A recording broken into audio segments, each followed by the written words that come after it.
नमस्कार, India voice देख रहे हैं आप। मैं हूं आपके साथ पूजा झा।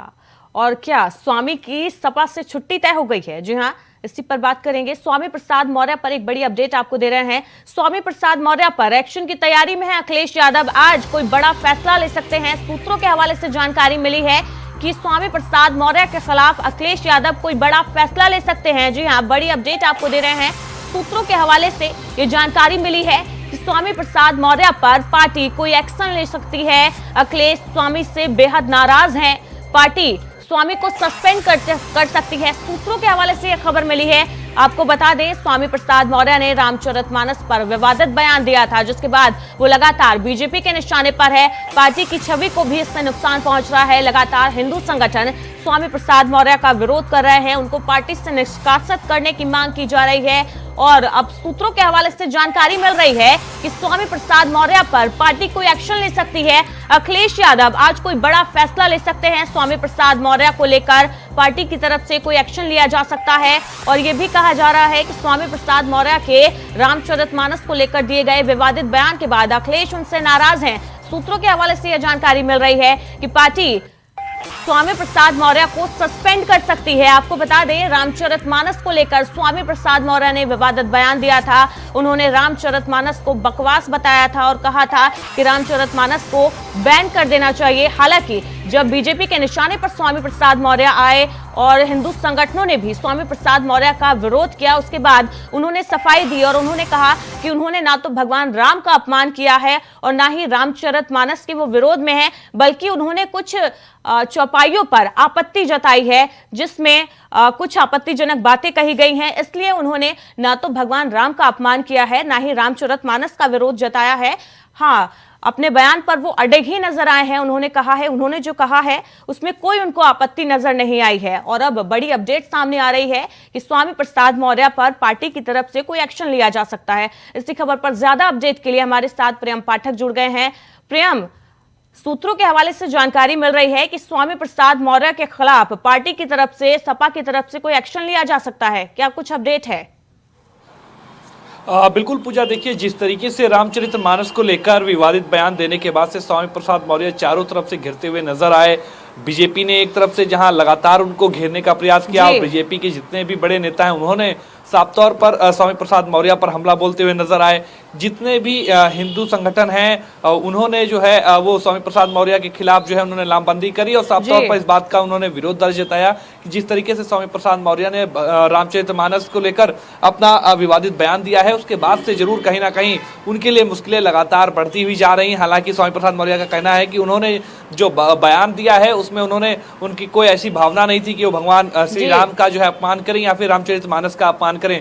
उनका कहने का मकसद था कि कुछ चौपाइयां ऐसी हैं जो कहीं ना कहीं विवादित नजर आती हैं, तो उनको हटाने की बात उन्होंने कही थी। इस तरीके की वो सफाई देते हुए नजर आ रहे हैं। और जब से ये बयान रामचरितमानस को लेकर स्वामी प्रसाद मौर्य का आया है, उसके बाद से लगातार समाजवादी पार्टी की किरकिरी होती हुई दिखाई दी, स्वामी प्रसाद मौर्य की किरकिरी होती हुई दिखाई दी। चूंकि सभी लोग ने एक सूत्र में एक तरीके से एक स्वर में पूरी तरह से उनका विरोध किया। भारतीय जनता पार्टी इसको लेकर लगातार हमलावर है। हिंदू संगठनों की तरफ से बाकायदा लिखित में इसकी शिकायत करी गई और स्वामी प्रसाद मौर्य के खिलाफ हिंदू और एक विशेष धर्म की जो भावनाएं हैं उनको भड़काने के आरोप में उनके खिलाफ एफआईआर भी जो है वो दर्ज की गई है। और अब माना जा रहा है कि जब चारों तरफ से स्वामी प्रसाद मौर्य घिरते हुए नजर आ रहे हैं, तो उसके बाद जो सूत्रों के हिसाब से जानकारी है उसके मुताबिक समाजवादी पार्टी की तरफ से एक बड़ा एक्शन उनके खिलाफ लिया जा सकता है। जो पार्टी के अध्यक्ष हैं अखिलेश यादव, आपको रोकना चाहूंगी। शिवपाल यादव ने स्वामी प्रसाद मौर्य को लेकर क्या कुछ कहा है, पहले वो हम दर्शकों को सुना देते हैं। वो उनका व्यक्तिगत बयान है,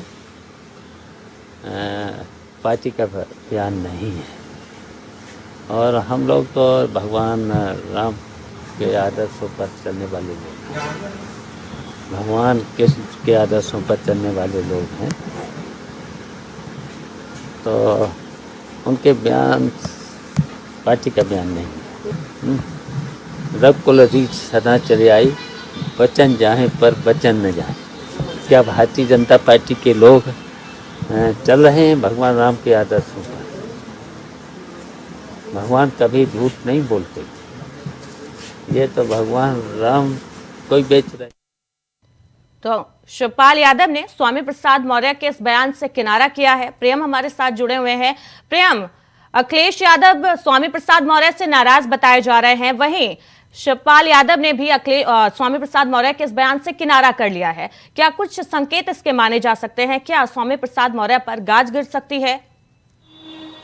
बिल्कुल, देखिए इसके साफ तौर पर एक मायने निकाले जा रहे हैं और वो ये हैं कि एक जल्दी बड़ी कार्रवाई की उम्मीद है सभी को, और कहीं ना कहीं समाजवादी पार्टी के लिए भी शायद वो बेहतर हो, चूंकि लगातार अगर आप देखें तो स्वामी प्रसाद मौर्य गिरते हुए नजर आ रहे हैं और उनको लेकर जो समाजवादी पार्टी है उस पर भी कहीं ना कहीं सवालिया निशान उठते हुए दिखाई दे रहे हैं। हालांकि जरूर पार्टी की तरफ से आप बात करें तो उन्होंने इस मुद्दे पर बोलने से मना कर रखा हुआ है। समाजवादी पार्टी की तरफ से सभी प्रवक्ताओं को मना कर दिया गया है कि वो इस मुद्दे पर डिबेट के लिए भी नहीं जाएंगे, कोई अपनी बाइट नहीं देगा।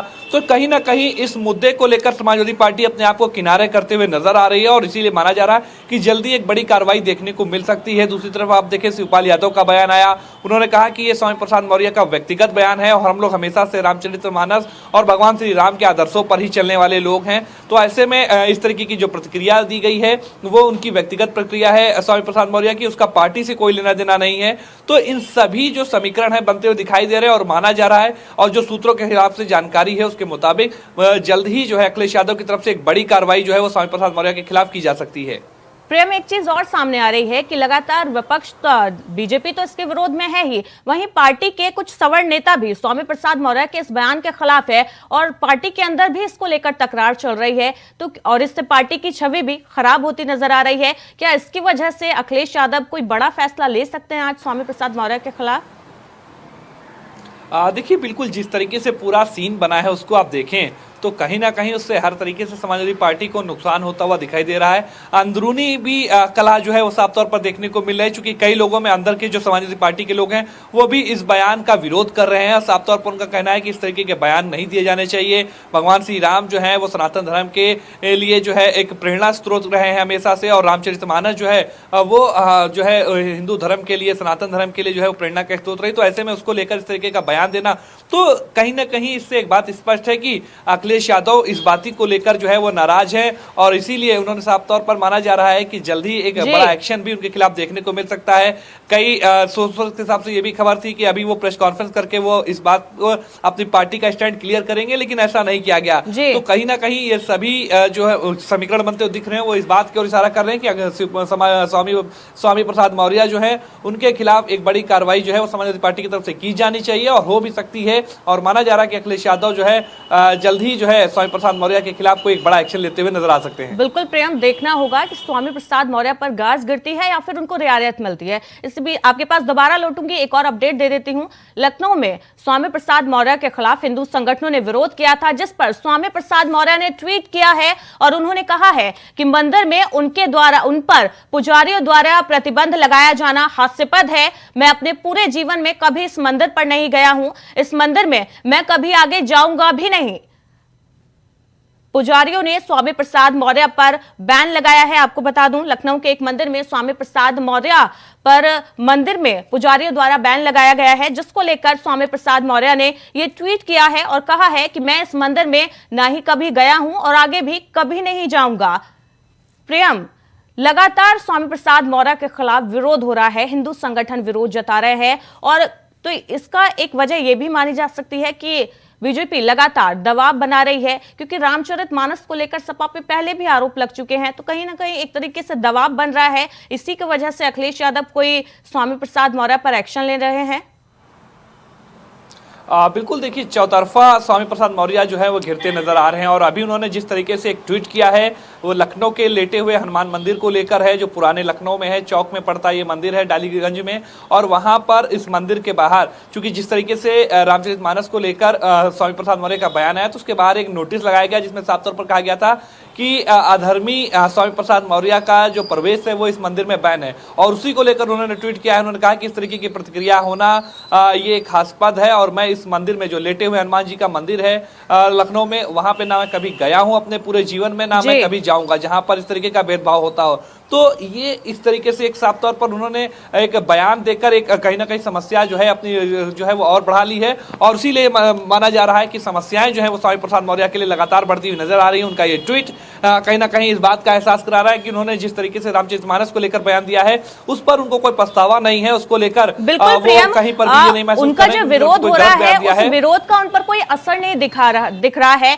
एक पहले ही वो अपने बयान पर अडिग है, उन्होंने कहा ना, उन्होंने रामचरितमानस को लेकर कोई विवादित बयान नहीं दिया है, ना ही उन्होंने भगवान राम का अपमान किया है। वहीं अब जब पुजारियों द्वारा एक मंदिर में बैन कर दिया गया उनको, तब भी उन्होंने सफाई दी कि वो तो इस मंदिर में कभी गए नहीं और आगे कभी जाएंगे नहीं, तो इस विरोध का भी उन पर कोई खास असर पड़ता दिखाई नहीं दे रहा है। बिल्कुल, देखिए कोई असर नहीं दिख रहा है और ट्वीट से इस बात बिल्कुल साफ है कि उनको इस बात की कोई जो है कहीं ना कहीं एहसास नहीं है कि उन्होंने जो रामचरितमानस को लेकर जिस तरीके से बयान दिया तो उसने कहीं ना कहीं उसमें भगवान राम और रामचरितमानस का अपमान हुआ है। उन्होंने पहले भी जिस तरीके से बयान दिया और उसके बाद जब उस पर उन्होंने सफाई दी तो उन्होंने कहा कि उनका कोई ऐसा मकसद नहीं था और इसीलिए वो अपने बयान पर अडिग हैं और उनको कोई ना वो माफी मांगे हैं, ना उन्होंने कहा कि इस तरीके से उनकी कोई भावना थी। लेकिन अब उसके बाद इस तरीके से ट्वीट करके उन्होंने अपनी बात पे और मोहर लगा दी है कि कहीं ना कहीं जिस तरीके से रामचरितमानस को लेकर स्वामी प्रसाद मौर्य ने अपना बयान दिया उस बयान पे वो अडिग हैं और अभी भी लगातार इस तरीके के विवादित बयान देते हुए वो नजर आ रहे हैं। देखना होगा कि पार्टी की तरफ से क्या कुछ एक्शन लिया जाता है स्वामी प्रसाद मौर्य पर। बहुत बहुत शुक्रिया इस अपडेट के लिए आपका।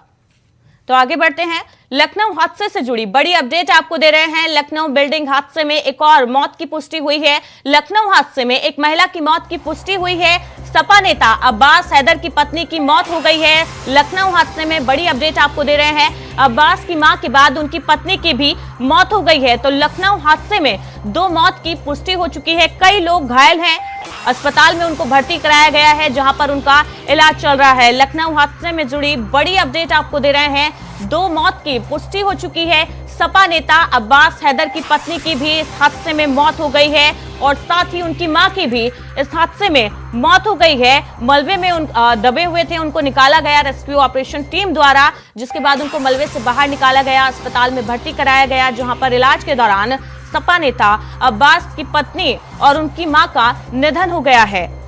तो लखनऊ हादसे में 2 लोगों के मौत की पुष्टि हो चुकी है। कई लोग घायल बताए जा रहे हैं। अभी भी रेस्क्यू अभियान जारी है। कुछ लोगों के मलबे में दबे होने की आशंका अभी भी जताई जा रही है। मौके पर एसडीआरएफ, एनडीआरएफ की टीमें मौजूद है। लगातार रेस्क्यू ऑपरेशन चलाया जा रहा है।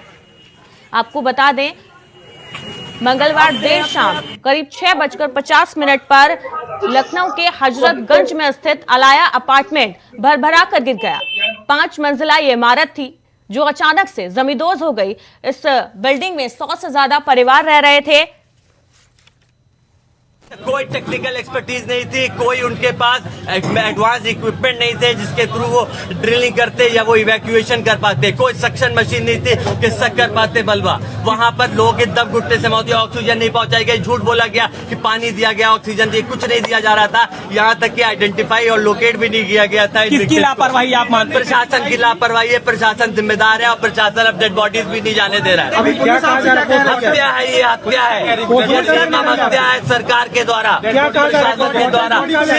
सिर्फ बड़े बड़े अधिकारी, मुख्यमंत्री आकर के वहाँ पे वीडियो बना रहे हैं, मीडिया बाइट दे रहे हैं, वाहवाही लूटने के लिए, ये बताने के लिए कि हम खड़े हैं। अरे भाई, आपने जब मैं कह रहा हूँ, आप वहाँ इवैक्यूएट नहीं कर रहे हैं, खड़े होकर के वीडियो बना रहे हैं। सुबह से शाम तक बैठे कह रहे हैं कि बहुत अच्छे अफसर हैं। रात भर बैठ के इन्होंने, चुप रहो, रात भर बैठ करके उन्होंने जो है बचाने का काम किया। ये क्या है? तमाशा है।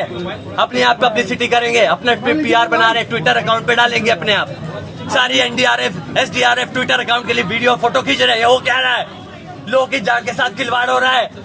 कर क्या रहे हो आप? कोई टेक्निकल एक्सपर्टीज नहीं थी, कोई उनके पास।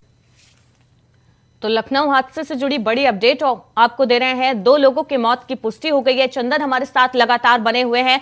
चंदन, लखनऊ हादसे से जुड़ी बड़ी अपडेट सामने आ रही है। 2 लोगों की मौत की पुष्टि हो चुकी है। क्या कुछ अपडेट है इसको लेकर? कितने और लोग घायल बताए जा रहे हैं?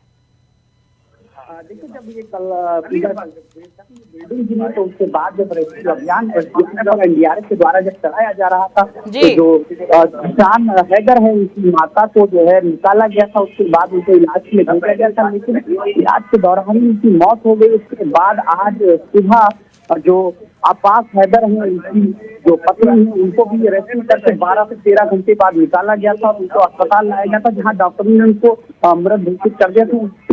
ऐसे में जो 2 लोगों की मौत हुई है और अभी तक 17 से 18 लोगों को निकाला जा सका है और लगातार उनका इलाज जारी है। इस समय चंदन, कितने लोगों को अब तक अस्पताल में भर्ती कराया गया है मलबे से निकालकर? साथ ही अभी हमने एक पीड़ित की बाइट भी सुनवाई है, उनका कहना है कि प्रशासन द्वारा कोई राहत नहीं मिल रही है, ना ही कोई मदद मिल रही है, चिकित्सा व्यवस्था ठीक तरीके से नहीं दी जा रही है घायलों को, और बड़े आरोप उन्होंने लगाए हैं प्रशासन की तरफ से कोई राहत नहीं दी जा रही है।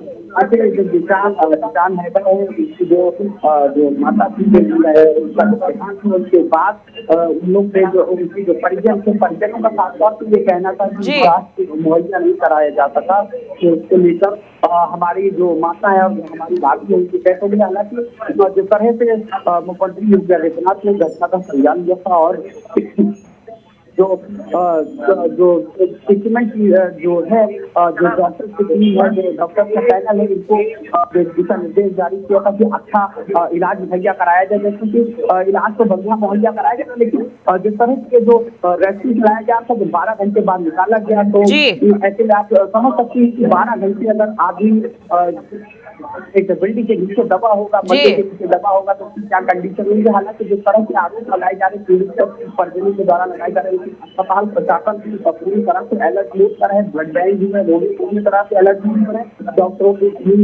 लगातार उपचार का काम कर रही है।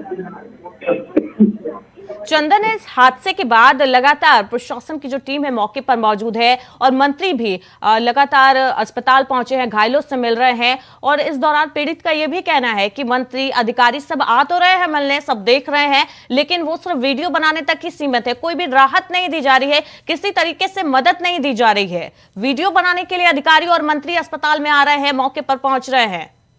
देखिए डिप्टी सीएम ब्रजेश पाठक जी दिल्ली में आए थे, डॉक्टर जी यहाँ के डायरेक्टर हैं आनंद ओझा, उनसे भी मिले थे और जो घायल लोग ऐसे थे उससे उनका भी हाल चाल ले रहे थे। लगातार जो चीजें हैं, जो इलाज है वो मुहैया कराया जा रहा है, लेकिन ऐसे में अगर पीड़ित इस तरह का आरोप लगा रहा है तो ये बहुत बड़ी बात देखने वाली ये बात है कि किस तरह के आरोप लगाए जा रहे हैं। हालांकि अगर प्रशासन की बात करने जाए तो तरह से अलर्ट लगातार जो है इलाज मुहैया कराया जा रहा है। कई जो घायल है उनका भी इलाज चल रहा है। मैं इस समय हॉस्पिटल की जो सिविल अस्पताल में खड़ा हूँ, आप देख सकती हैं कि भारी संख्या में यहाँ पे फोर्स लगी हुई है और जो डॉक्टर्स की टीम है, डॉक्टर्स का जो पैनल है वो भी पूरा एक्टिव मोड पर है। लगातार जो घायल जो आ रहे हैं जिसको रेस्क्यू अभियान करके जिसको निकाला जा रहा है उसको भी एक इलाज दिया जा रहा है, लेकिन जिस तरह की ये दो गलती हुई है कि ये अपने में एक बड़ा सवाल खड़ा करती है। चंदन, क्या रेस्क्यू ऑपरेशन अभी भी जारी है? अभी भी कुछ लोगों के मलबे में दबे होने की आशंका जताई जा रही है या फिर सभी लोगों को बाहर निकाल लिया गया है? देखिए पूजा, अभी भी रेस्क्यू अभियान जारी है और एसडीआरएफ की टीम लगातार वो रेस्क्यू अभियान कर रही है। आशंका ये जताई जा रही है कि अभी भी कुछ लोग नीचे दबे हुए जिनको निकालने का लगातार प्रयास जारी है। एनडीआरएफ और एसडीआरएफ की टीम के द्वारा लगातार जो घटना स्थल है वहाँ पे जो उच्च अधिकारी है, वो चाहे लखनऊ विकास प्राधिकरण के जो डीसी है इरमणी त्रिपाठी, चाहे लखनऊ जिलाधिकारी है, मंडलायुक्त रोहतक जैकब, लगातार तमाम लोग जो है वो जो है वहाँ पर मौजूद है और लगातार रेस्क्यू चलाया जा रहा है। इस तरह से रेस्क्यू अभियान करके जो लोगों को निकाला जा रहा है उनको तत्काल प्रभाव से लाइफ सपोर्ट एम्बुलेंस के द्वारा अस्पताल भेजा जा रहा है, अस्पताल में उनका उपचार करा जा रहा है। चंदन, राहत किस तरीके से जो घायल हैं, जो पीड़ित हैं, उनको पहुंचाई जा रही है प्रशासन की तरफ से? फिर बात अगर कर ली जाए तो जो पीड़ित परिवार है उसको भी पूरी तरह से जो सरकार के द्वारा जो चाहे इलाज देना हो, चाहे गाड़ियों की बात कर ली जाए, जो वेंटिलेटर है, जो लाइव गाड़ियां हैं, वो लगातार वहाँ मौके पर मौजूद है। जो अभियान रेस्क्यू अभियान चल रहा है, इसलिए जो लोग निकाले जा रहे हैं उनको तत्काल प्रभाव से लेके आया जा रहा है। उनका इलाज जो डॉक्टर का यहाँ पैनल बना हुआ है, डॉक्टर की पूरी टीम है, सब सीनियर डॉक्टर्स हैं, उनकी देखरेख में उनका इलाज चल रहा है। अभी और कई जो घायल है उनका भी इलाज चल रहा है और जो डॉक्टर्स हैं उनका डॉक्टर्स का भी कहना है कि खतरे के बाहर जो स्थितियां हैं खतरे के बाहर बताई जा रही है, जिनका इलाज अभी जारी है। बहुत बहुत शुक्रिया चंदन इस अपडेट के लिए। लगातार आप नजर बनाए रखिए, हम आगे भी आपसे अपडेट लेंगे। वहीं मथुरा में श्री कृष्ण जन्मस्थान शाही ईदगाह मामले में कोर्ट ने अमीन से निरीक्षण करने के साथ ही मानचित्र के रिपोर्ट कोर्ट में पेश करने के मामले में बुधवार को सुनवाई हुई। अपर सिविल जज सीनियर डिवीजन कोर्ट में सुनवाई के दौरान मुस्लिम पक्ष ने 20 जनवरी को दाखिल प्रार्थना पत्र 7 रूल 11 पर सुनवाई के लिए प्रार्थना पत्र देते हुए केस को खारिज करने की मांग की। कोर्ट ने 10 फरवरी को दोबारा सुनवाई की डेट मुकर्रर की है। अब 10 फरवरी को दोबारा से इस मामले की सुनवाई होगी।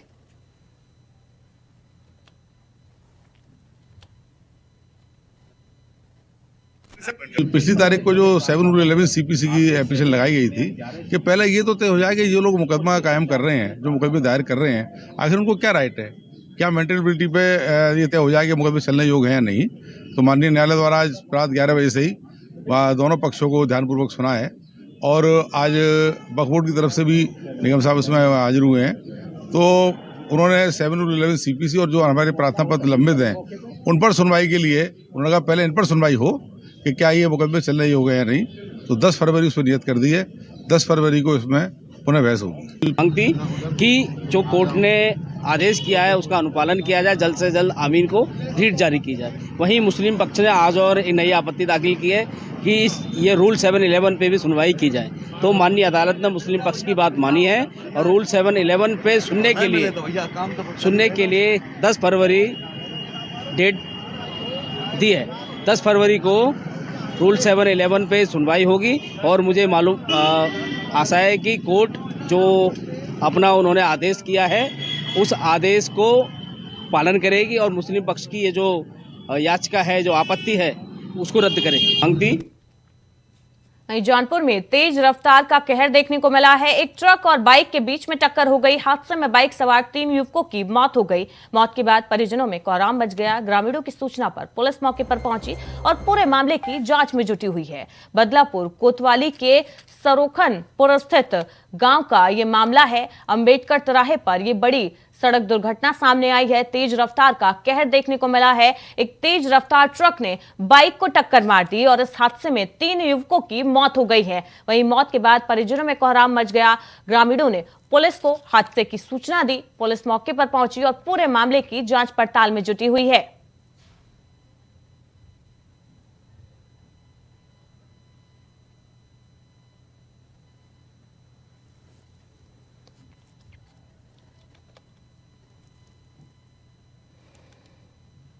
वहीं जौनपुर में ही पुलिस और बदमाशों के बीच मुठभेड़ हो गई। इस मुठभेड़ में एक बदमाश को गिरफ्तार किया गया है। गैंगस्टर और लूट के मामलों में फरार चल रहा था आरोपी, जिसको पुलिस ने गिरफ्तार कर लिया है। बड़ी अपडेट आपको दे रहे हैं।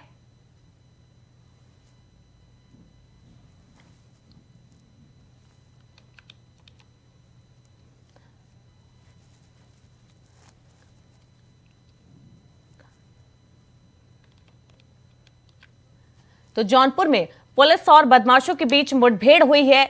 मुठभेड़ में पुलिस ने बदमाशों को घायल किया और उनको गिरफ्तार कर लिया है।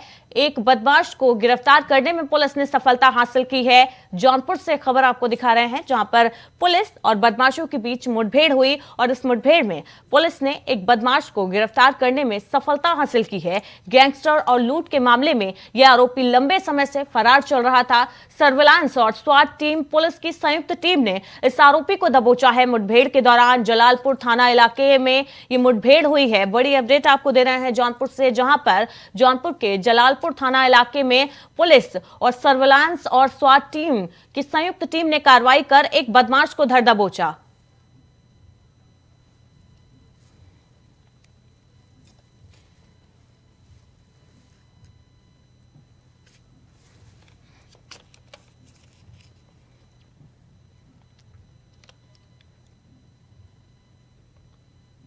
वहीं 3 जिलों की पुलिस को परेशान करने वाले 24 साल के सीरियल किलर अमरेंद्र अयोध्या जनपद से गिरफ्तार हो गया है। आपको बता दें, बुजुर्ग महिलाओं के साथ दुष्कर्म और हत्या जैसी वारदात करने वाले सीरियल किलर को सोमवार देर रात अयोध्या जनपद की मवई पुलिस ने गिरफ्तार किया। आरोपी बाराबंकी के असंदरा थाना क्षेत्र के संडवा गांव का रहने वाला 24 साल का अमरेंद्र है, जिसे गिरफ्तार कर लिया गया है पुलिस द्वारा। आरोपी ने बाराबंकी और अयोध्या जनपद में बुजुर्ग महिलाओं की हत्या की थी, उनके साथ दुष्कर्म किया था। इन महिलाओं के शव खेत में पड़े मिले थे। आरोपी उस समय पकड़ा गया जब वो अयोध्या जनपद के मवई थाना क्षेत्र में एक महिला के साथ वारदात को अंजाम देने का प्रयास कर रहा था। इसी दौरान ग्रामीणों ने आरोपी को धर दबोचा और पुलिस के हवाले कर दिया। बुलेटिन में फिलहाल इतना ही। लगातार खबरों के लिए देखते रहिए इंडिया वॉइस।